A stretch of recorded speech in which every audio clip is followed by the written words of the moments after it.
we're planning to do is, I'll give you a bit of background on the scheme. We'll show you some films which describe the 3 commissions that we made and the projects as they go through, because that's the best kind of explanation. Then I'll bring the 3 companies up. Well, actually, we won't go up onto the stage, but I'll explain why, because it fits in one of the schemes. We'll talk through some of the problems, some of the issues, some of the opportunities that we found. But essentially, I want to make it a very open question and answer session. So I'm going to ask you more for the questions than us just kind of talk between ourselves. We all know each other quite well, so we've talked together quite a lot. I want to hear what it is that you want to know about the projects. So Media Sandbox, this was the 3rd iteration of Media Sandbox. It's essentially a kind of innovation catalyst model. What we do is we pose a big question that we feel needs answering. We bring together kind of creatives and technology, and we put very small R&D investments into new ideas. We start with a kind of open competition, and then we whittle it down and we make commissions of about £8,000 to £10,000.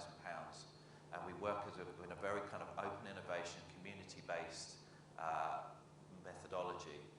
We share everything that we learn and all the failures and all the mistakes, as well as all the successes as we go through. And we generate some very interesting new services, new products, new businesses out of that. This year we started it in the middle of last year. The conversation started with Bristol City Council. And like many local authorities, they were looking at open data. They were looking at open data for 2 reasons. One, compulsion. They were being told they had to publish all their spending records over £500. So they needed to think about how they publish data. But secondly, because there were some very influential characters within the City Council who had seen the opportunity of open data and had started to look at things like London Data Store. I know there's some stuff in Manchester around transport especially, which I think is being talked about later on today, and a couple of different projects in the States, Washington and New York in particular. And they saw an opportunity, how can we get our kind of creative community and the digital producers within Bristol to work on this stuff, and what can they come up with? Can we reinvent public services? So we put out an open call. We made 3 commissions under a strand, which is called Be Open. And the City Council published as much data as it possibly could, and we'll touch on that as we go through. So what I'll do now, the 3 projects were Blossom Bristol, Hills Are Evil, and the Dilip one I'm not sure we ever kind of came up with a proper name for, I Heart My City. So we'll show you some films now, because that will explain much more about the project and the basis of them, and then I'll bring everybody up and we'll talk and we'll look for questions from you.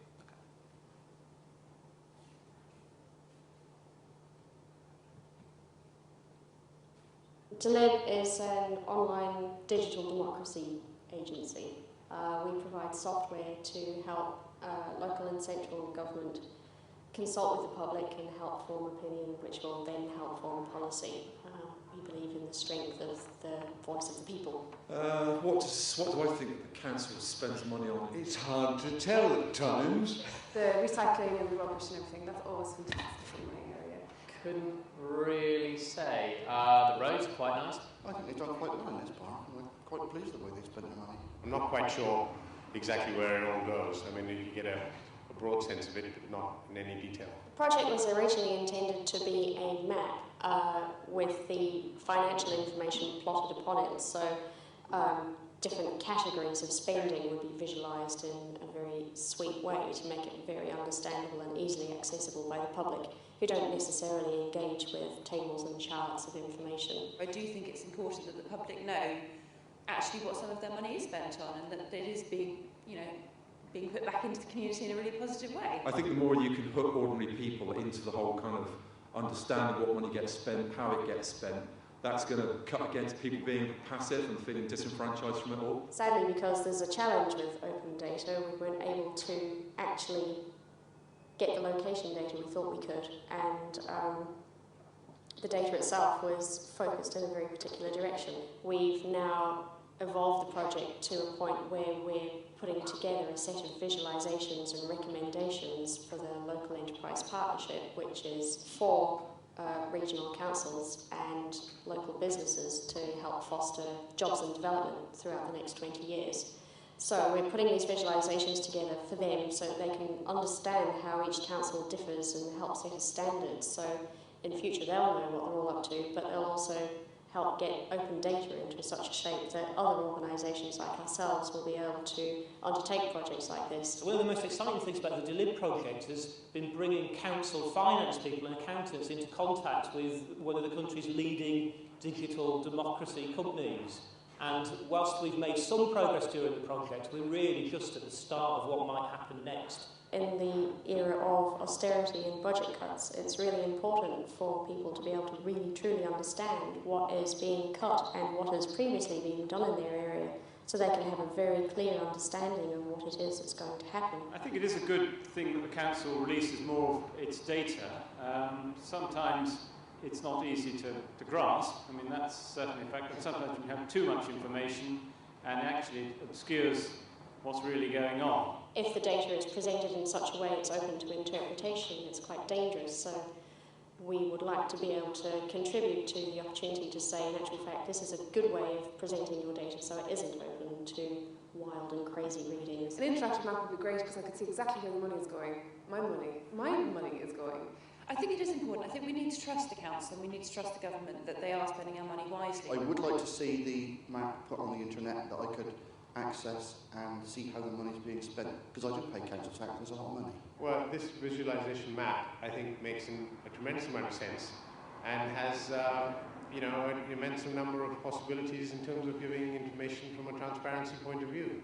And I think more of that we can have, the better, really, and as quickly as possible. If we can really make council spending and government spending interesting, then it will really create an opportunity for a much different conversation with people about how spending decisions are made. After all, this application is dealing with your money, it's public money, so we've really got an expectation that people will have a voice in that conversation.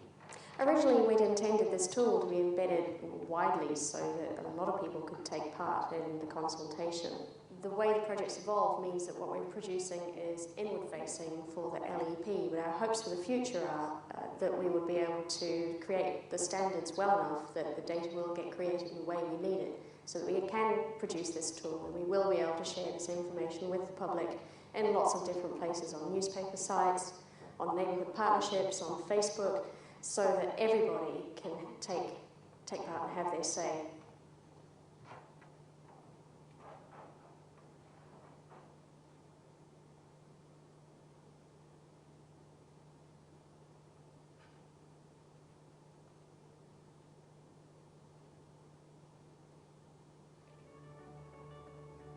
Our project for Media Sandbox was called Blossom Bristol. There's a location-based social game for mobile phones.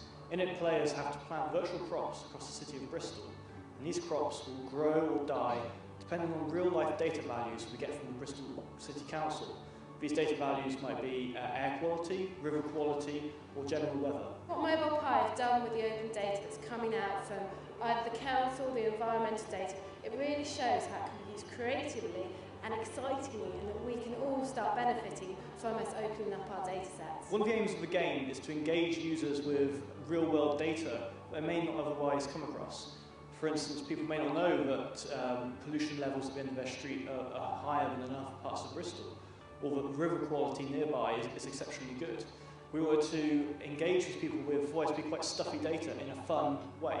Blossom Bristol is particularly interesting because it's utilising some of the quite relevant and up-and-coming and exciting technologies where people with these new devices on them get to wander around the world and interact. What makes this one particularly interesting, it not only makes them interact, but makes them consider their environment and their world around them and the environmental issues around Bristol. We've got great experience in creating social games, but there's real new ground we've been treading with using real-life data. One of the main issues is the data wasn't created just for us, it's for other purposes, for monitoring traffic and things like this. So it's been able to take that data, be flexible with it for gameplay reasons, but still maintain the sort of message we want to get across to the user. It really makes you think about the environment. It makes you think about how it changes from being, say, at the top of Park Street, from being in the city centres by the docks. And that in turn could start people more using allotments, people growing their own fruit and veg. The most rewarding part of this project for us was seeing how people actually react differently to the environments around them based on the data we were providing them with. Congratulations, the purchase is seen. It's a good way of finding out about your city. It's a good way of understanding how things change, both in the short term and the long term. What's been really interesting in the last kind of 6 months to a year is being this realisation of how gameplay mechanics, so just the process of making people get involved, be rewarded for real world events. I think it's a very powerful thing. People like to play and they like to be rewarded. I can see in time playing with my other friends, starting a competition going with each other, going and actually visiting markets would be a brilliant development. I think it'd be good for kids. I think they'd like to come back and see how things have gone on in their city. Being commissioned as part of Media Sandbox has been great for us because it's given us the opportunity to do a project we might not otherwise have the resources to do. So actually having access to the council's data and the support from them has meant we can try this experimental feature in a social game. Something that, as far as we know, nobody else around the world has been able to do. I mean, it has a lot of potential. What's quite interesting is if we can get people in Bristol behind the project so that the stores and the spaces and the places and the farmers markets and all the kind of areas that we want to connect this app up to, if we can get them involved, then it's great because the community will grow from that. Maybe through the game they'll discover farmers markets or some local campaign group that they can use to lobby for more environmental changes. Maybe the council could use the game as well as a way of consulting with the users around Bristol. These are all opportunities we hope we could explore in the future.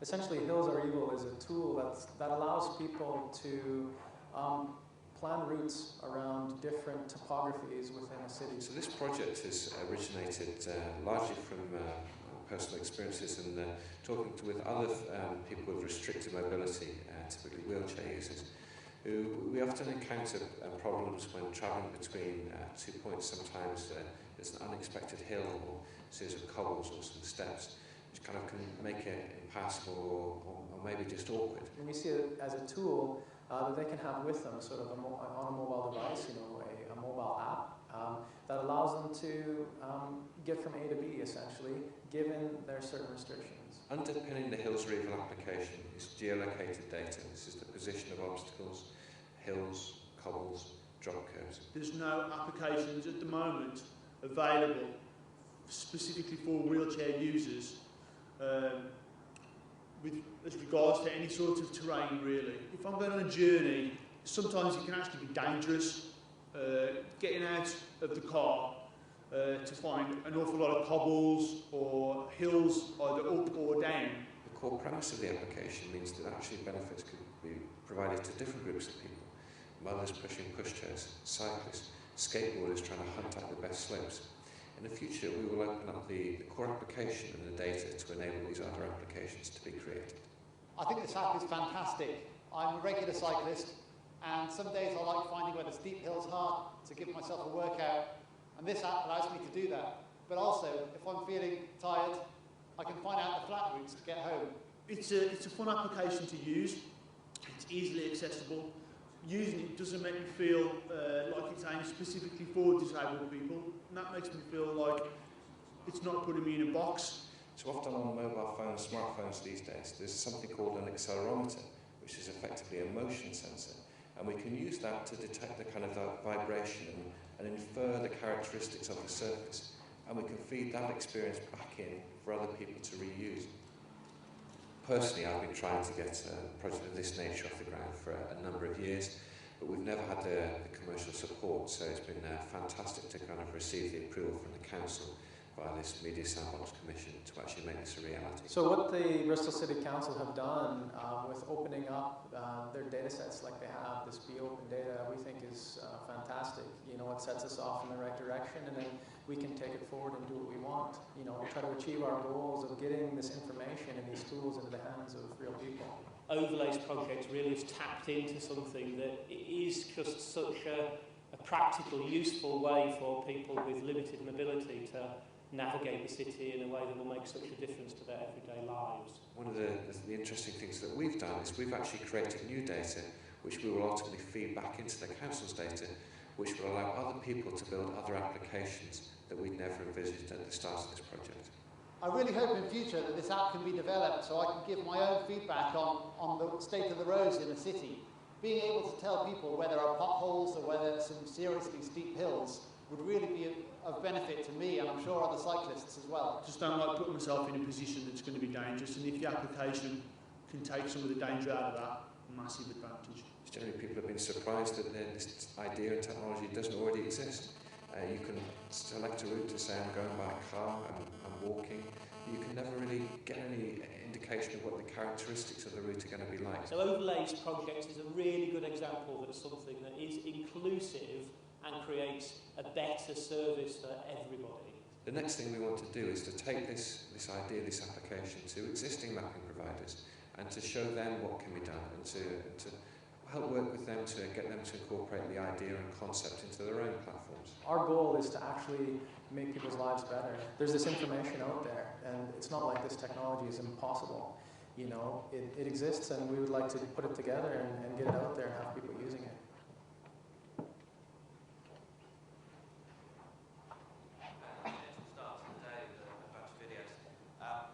What I'm going to do now is invite the panellists. We're going to be at the front of the stage because if we had our Hills Are Evil app, we'd be able to say that this stage is not successful. So I'm going to invite Ian from Overlay Media, Will from Mobile Pi, and Adam from Delib to come join me here. Okay, we're going to just perch, if that's all right. Now, guys, I think one of the things that I want to do is we have to fess up a little bit in that we've painted an extremely rosy picture in those videos of open data. We opened up the data, it was incredibly easy, we created some brilliant projects, and it just kind of wasn't like that. I think, Adam, the one thing with the Delib project is that it changed and it changed and it changed because despite the intention to open up all the data, the practicalities of that is actually very hard. I mean, Adam, do you want to talk about your experience? So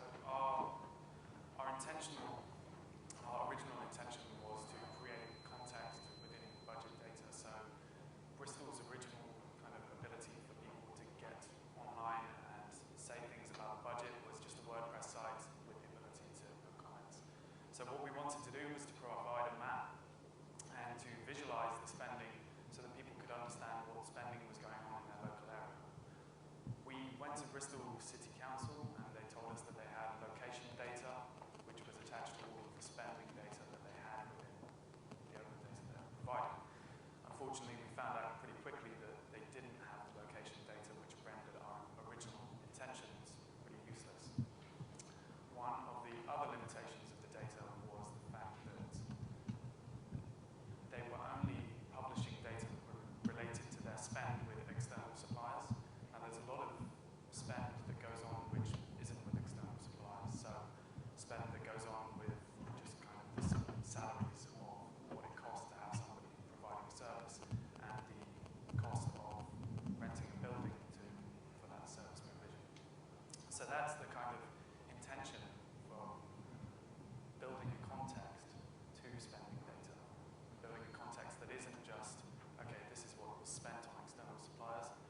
positives that we had actually is because there was this will to make it happen, was that the funding that we put together through Be Open actually gave us the space to discover all these problems and try and get around them, and to adapt and kind of manoeuvre as we found out more information.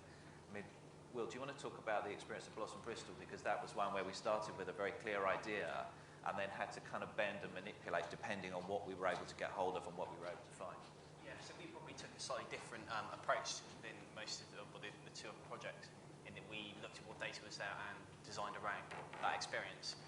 So when we pitched into the project, we knew what was going to be available, what we thought was going to be available, and put it together. But like the other guys have found, it's actually sometimes the data is creative, and there is a will to have this open, but it's never in a usable format, or not necessarily in a usable format. So some of the data that we had were kind of historical data in Excel format, which is fine. But when it came to live data, so using real-world weather and pollution, and that information was generated and put live, but not in a format which was particularly readable. Those formats were constantly changed. So that was a problem we encountered. Has anybody got any questions at this stage? Because I can keep asking questions. Yeah, one at the back up there. Can't quite hear you. Can you?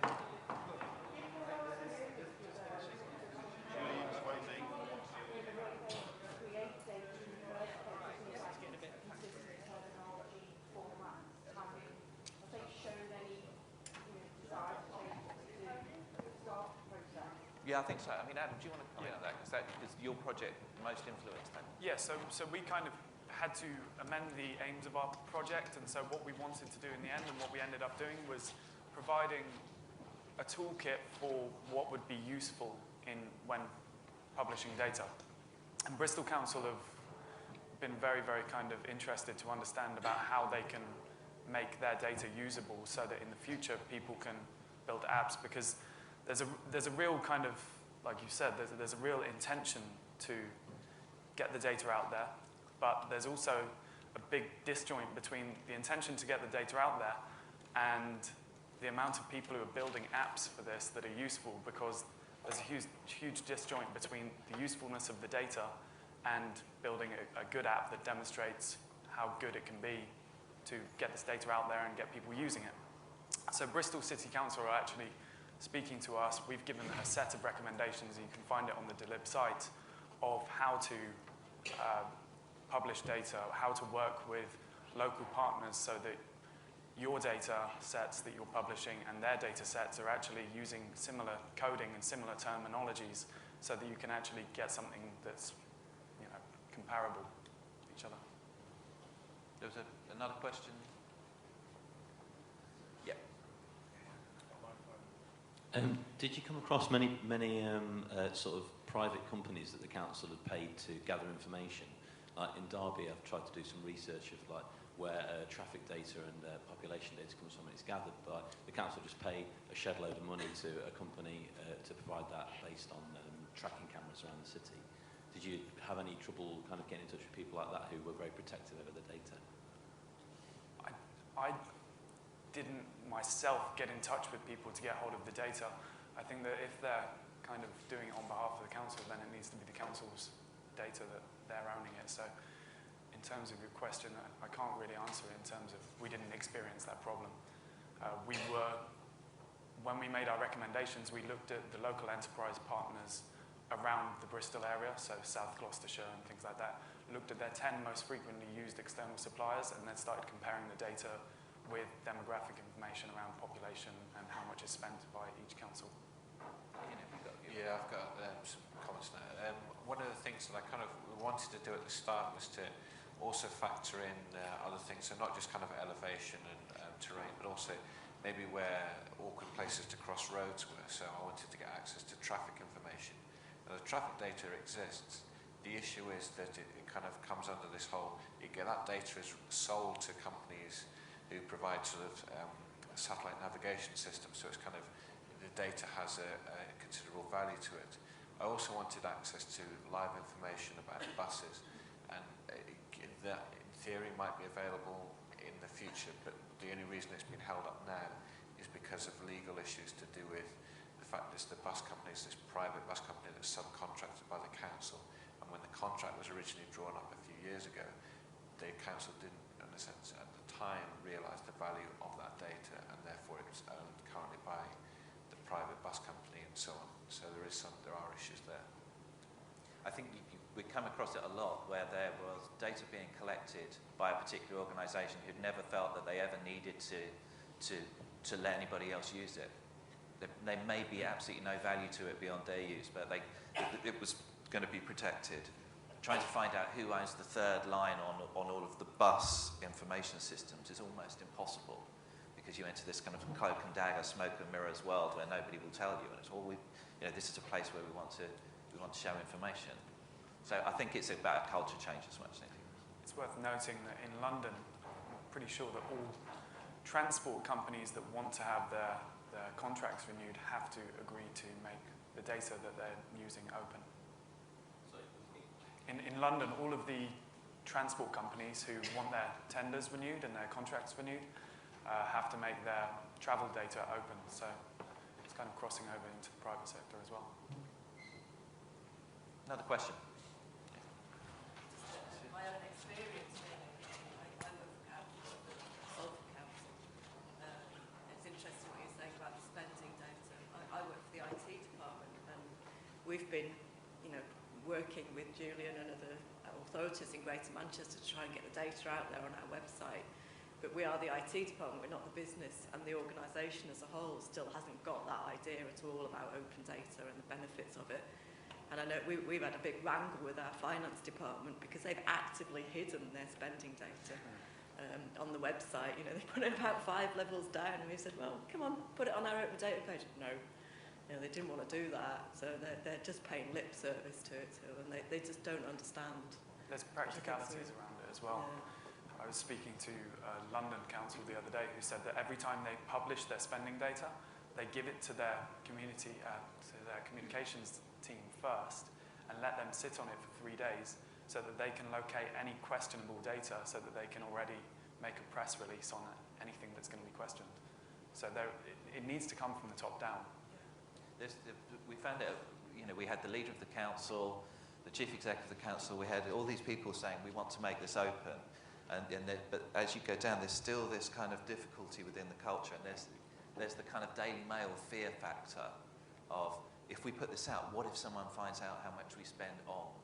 And all they can see is a Daily Mail headline, and it's a very kind of, I think it will be a slow kind of culture change. The other thing, when I was speaking to the London Council the other day, it comes into putting this spending data in context as well, because he was saying that one of the things that the communications department were really scared of was publishing data about a consultant, how much they spend on consultants. And one particular consultant got paid a monthly wage of X, but that was actually cheaper than employing him full-time at the council. But if it just got published as a spending line of this is how much we spend on a consultant, then everybody's arms would be in the air. Yeah, taxis are the same. Yeah. Kind of almost following on, really, I was just thinking that there must be some limit on the openness of the data that you can provide, because at some point you're going to start to run into people's sensitivities about individual workers' privacy. If you can track a bus, then you can track the bus driver, and that person may not feel that they want to give that location away, or they may not see, or the union may not feel that they should be tracked in that kind of way. Individuals' performances, where they kind of go most often, where they go in their coffee breaks. I mean, has that kind of come up yet, or is that just not something that people are aware of, or got kind of policy about with regard to this kind of openness? Because ultimately, you're going to run into the criticism that you are making many people Big Brother. Yes. Yeah. When justified or not, I think the open data movement will kind of move it, will hit this barrier. Yeah. I mean, Ian, do you want to talk about that? Because some of the work you're doing is very much on that kind of line. I know that from the experience of trying to get the access to the bus data, the bus companies were most concerned about some way it could be used against them to say your buses were consistently late on these occasions. And there was a kind of a general sort of fear about that.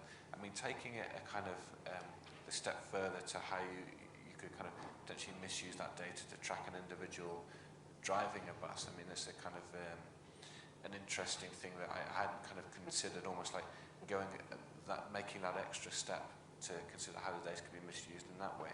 But there is a real fear about misusing data, and you kind of, at the same time, you want to try and get the message over that people just want to know if the bus is going to be a few minutes late. People don't really care if it's a few minutes late if they know. It's when they're standing out in the rain and they don't know, that's when there's the issue. And so the kind of, it's that classic, the benefits of having the information, we'd like to think they would always outweigh the kind of the negative side, but you're quite right, as there is this pressure, there is the need to kind of consider sort of policy-based decisions about individuals who are maybe sort of caught up in it, such as the driver of the bus.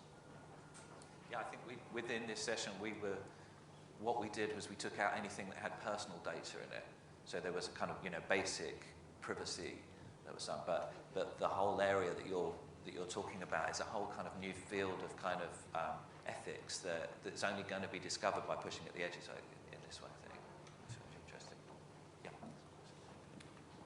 Yeah, so your 3 apps got funding to create. I'm wondering what the rest of the developer community in Bristol is doing with the data that has been opened through you're pushing for it, but also I'm assuming that Bristol has open data that you guys aren't using for your apps.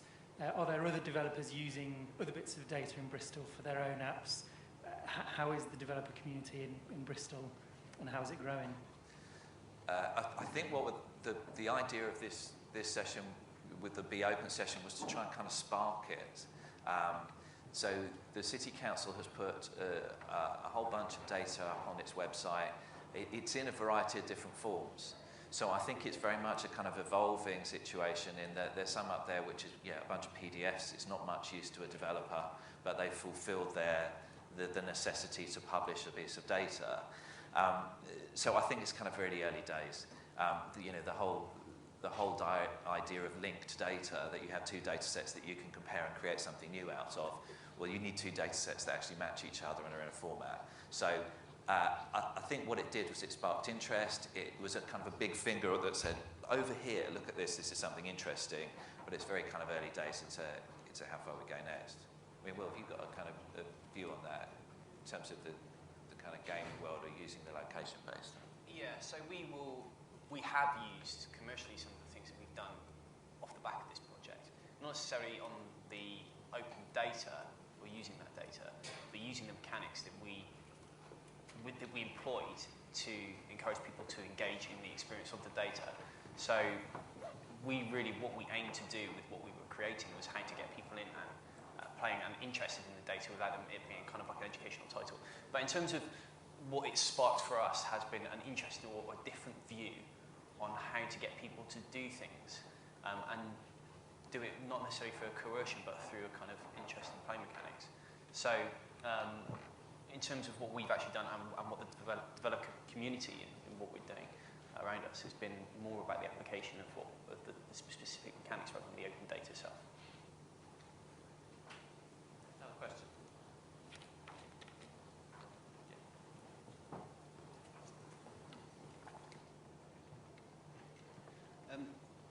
It's sort of a question mainly for the gentleman at the end there, but I think for the other 2 gents as well, in terms of the outcomes of the projects, in terms of what people can interpret. I think what was touched on a little earlier about how there's the sort of need to put political spin on the data that's put out there.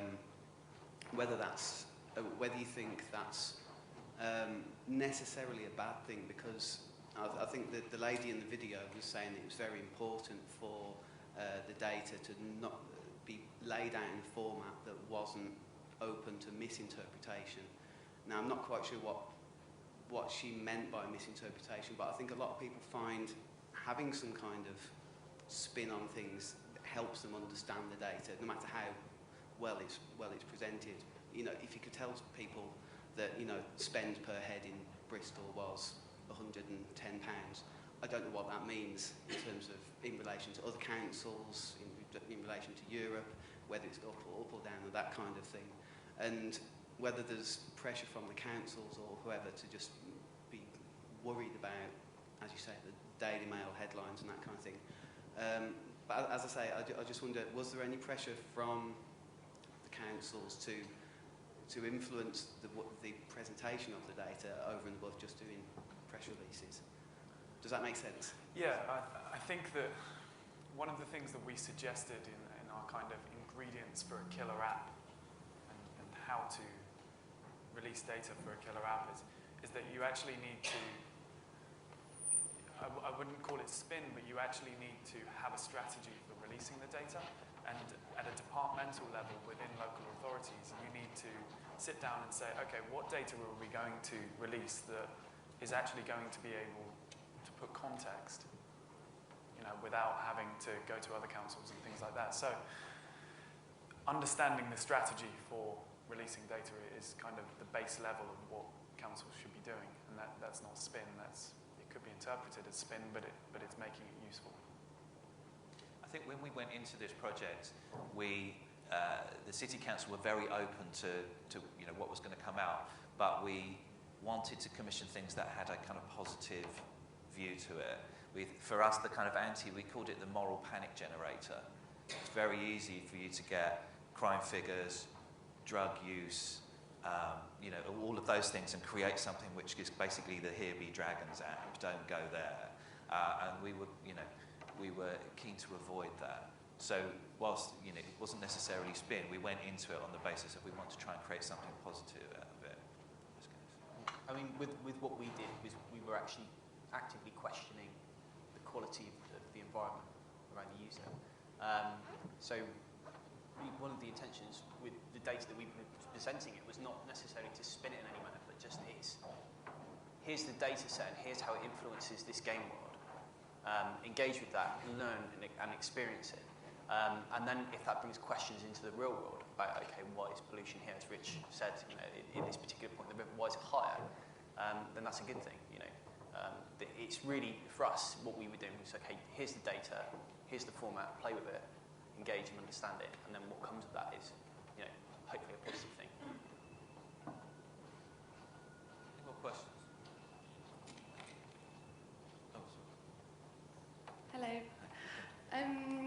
My question's about how you guys, or how well you guys feel that you did in terms of engaging the public and people in Bristol.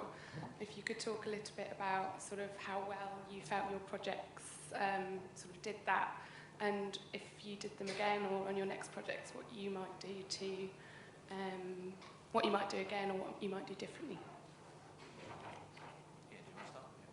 So I think as for the Hills Are Evil thing, the Hills sometimes uneasy using the word project because it was really just the start of doing something that is going to take probably at least another year or two to actually kind of get it perfect.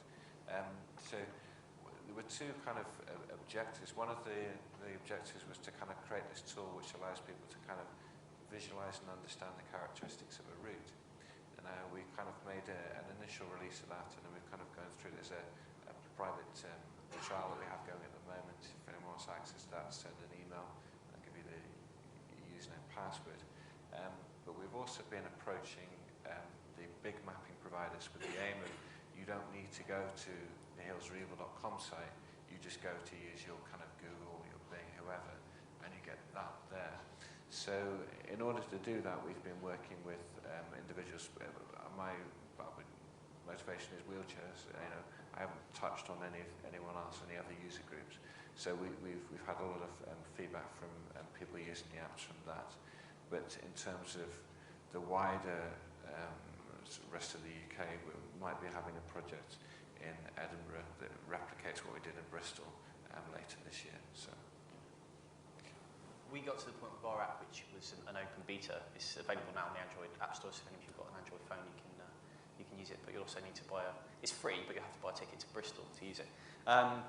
So we got to the point where it was kind of an almost finished experience or product, and released it open into the world. So we never marketed it in a commercial way. It's never been widely publicised. What it has done is we've had people engage with it, and we've had positive experiences from that. So the people that play tested it have enjoyed the experience. They see what we're trying to do, and it's something that's quite unusual as a game. So that's been very positive. But in terms of has it sort of set Bristol on fire? Is everyone playing it? Is it everyone talking about open data? It's not got that far. And there's probably a marketing reason that that message needs to carry forward. So I don't think it was really ever the sort of intention of the project to do that, but maybe to prove open data. Am I right or wrong on that? Yeah. Very quickly, our project changed instantly when we found out that we couldn't have location data alongside spending data. So if we had gone forward and actually done what we had intended to do from the outset, then we would have engaged the people of Bristol with something really exciting, a map that they could see the spending in the local area.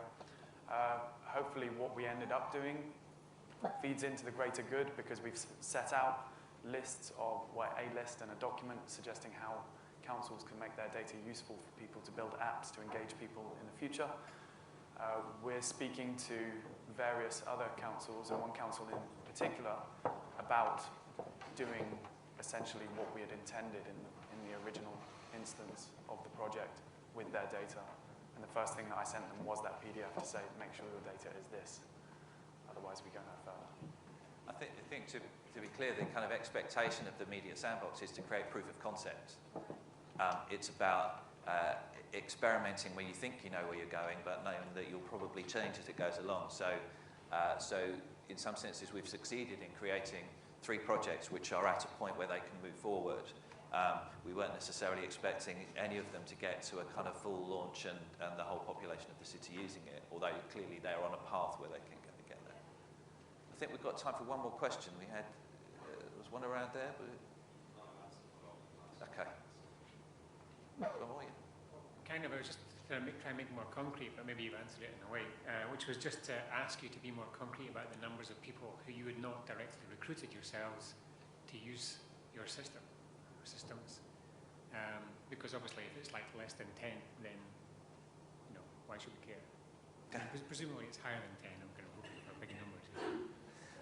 Yeah, I mean, I think in some senses it's kind of back to what I said. Why should we care is because we were trying to experiment with this and see whether it was actually viable. In some ways, to come to the end of it and go, actually, this is completely impossible, would have been a correct answer for Media Sandbox. It's all about experimentation. So we weren't wanting to get to a point where we had a metric of, 5,000 people are using Boss and Bristol every hour, and there are seeds planted everywhere. It was about, could you create a game dynamic which used real-world data? Does it refresh fast enough for you to create something which is compelling? Or because the river quality changes incredibly slowly over a period of 3 weeks, well, how do you make that interesting to a user? How does that affect the gameplay dynamics? So I think, we were looking at the process of putting this together, the restraints and the opportunities, rather than, right, we've got to get to the end and have 10,000 people using it. So. Yeah, it's finding new applications. So, to answer the question, why should you care, is that, that there's been 3 really interesting projects which are interesting, creative ways of using open data, which proves to other councils, that releasing it has a very positive impact on the community. So. No, it doesn't. All you say is some stuff is interesting, and I'll tell you, you can get good numbers of users and say, look, we released this thing here formally, and we had 1,000 people using it a day. That will get their attention. I think there's probably sometimes a question of budget there. We've got to a point now where we are at a stage where we have those products there, but to increase users, and there needs to be an effort or movement behind that, which is somewhat commercial, certainly for us from a games point of view, that there is that requirement. Well, and I think you're right. The one thing that we were talking about with Blossom Bristol is would Waitrose sponsor it? Probably not Tesco's in Bristol at the moment, but maybe would a farmers market sponsor it? Where does the finance come in to take this from a concept into actually a fully fledged application, which is doing exactly what you're talking about, which is actually reaching a lot of people to think about where their food comes from and from the environment. And if you like, that's the kind of next step from here. That was never our aim within the nature of the scheme, but clearly it's not worth doing if you're not trying to take it to another level and to actually release it as a product. So. We're out of time, so I'd like to thank Ian, Will and Adam. I think we're all around all day, so if you want to know any more information, then come and grab a business card. Various web addresses and Twitter feeds on the screen to kind of keep in touch with what we're doing.